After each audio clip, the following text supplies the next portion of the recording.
The Padres have a major first baseman problem. Ever since 2017, with the exception of the COVID year, the Padres haven't even cracked the top 10 in terms of first baseman WAR, which combines the average of all the Padres first baseman WAR together. In fact, in 2019, the Padres posted a negative .3 WAR in the first baseman category alone, despite paying first baseman Eric Hosmer $15.4 million in that year alone. He had an abysmal 58.2% ground ball rate and ranked 17th in starting first baseman league-wide. Let's take a second and pause here. Now, you might be thinking, this video just ran about Eric Hosmer's disaster contract and how the Padres are paying him millions of dollars just to eat donuts on his couch right now. But the issue goes a lot more deeper than that. Going into the 2023 season, fangraphs project Jake Cronenworth to be the everyday starting first baseman. In over 140 plate appearances as a first baseman, Cronenworth has slashed 287, 331, 574 with a 905 OPS. Now that's really good. But you may be asking yourself, what's the issue? Well, it comes down to one word: depth. When the Padres finally traded Eric Hosmer to the Red Sox and received Josh Bell in the Juan Soto trade, it seemed like all the problems at first were finally resolved. But throughout the season, Bell was underwhelming in the Padres uniform, to say the least. Despite this, first base wasn't a huge problem, and the Padres were able to make a deep playoff run. But why? Because of depth. The Padres had a first baseman platoon trifecta of Will Myers, Brandon Drury, and the aforementioned Josh Bell, which gave them plenty of options at first base, and thus depth. Together, they're able to produce a respectable 1.9 first baseman WAR for the Padres in 2022, which is league average.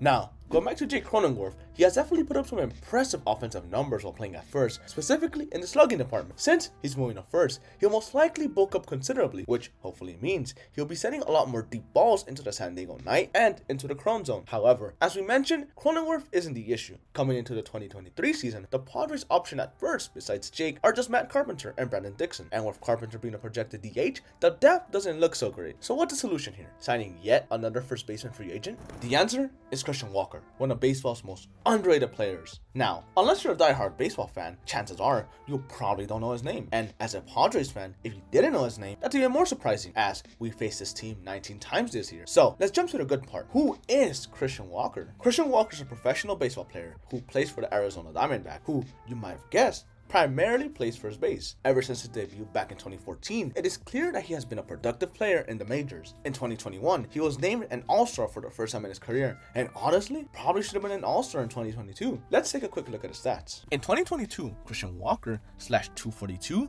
327, 477 with an OPS of 804 and OPS plus of 126.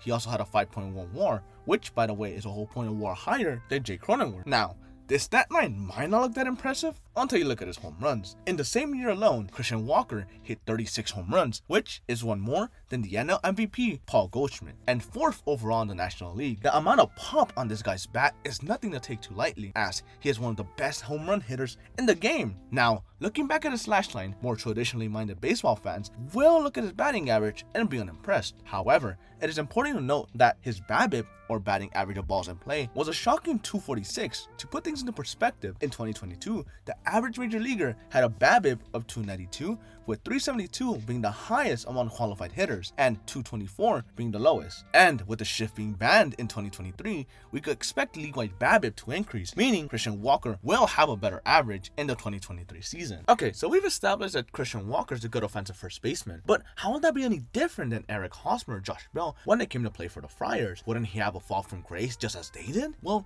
if we look at Eric Hosmer's and Josh Bell's split at Petco Park, they're respectable, sure. However, if we put Christian Walker's splits, we nearly see an over 200 OPS increase, which is just insanity. Yet a below average 273 BABIP in Petco. His slash line alone, which is just great, also turns out to be an 183 OPS plus, which is tied for his 3rd highest in any ballpark ever. Also, another little note, Christian Walker hit 6 home runs in 2022 against the Dodgers, which makes him a little bit of a Dodgers killer. And as if that couldn't get any better, if we look at his Baseball Savant page, you might mistake it for Paul Goldschmidt or Mike Trout, because it is truly elite. Nearly everything is red, which means it is above average. And the only things that are below average are his sprint speed and arm strength, which doesn't really have much of an impact at first base. But is Walker being a really good hitter just enough? We've had our fair share of horrible defensive plays by a specific first baseman I no longer want to mention. And defense is a really important factor for the Padres' success, and let me tell you, when it comes to defense, it does not get better than Christian Walker. Literally, he is ranked in the 99th percentile in terms of outs above average. He also won a little known award. I don't know if you heard of it. The Gold Glove. Yeah, Christian Walker won the 2022 Gold Glove for first base. That's just insane. I mean, just watch this play. 111 miles an hour into the Gold Glove of Christian Walker. An infield of Machado, Kim, Cronenworth, and Christian Walker may be the best defensive infield in baseball, only second to maybe the Cardinals. So, what would it take to get Christian Walker? Well, to be honest, it's not exactly clear, but with a quick trade simulation, it shows Tim Hill and prospect Zavala would be decent enough to value super guy like Walker, and with the Diamondbacks adding a lot of young talent, I don't think a 31-year-old Christian Walker is a good fit any longer. And with a projected salary of $7 to $7.5 million with team control until 2025, Walker's definitely a relatively cheap option as well. Anyways, let me know what you guys think in the comments below. Leave a like if you liked it. Consider subscribing for Padres related content or baseball analysis in general. All in all, thanks for watching. Goodbye.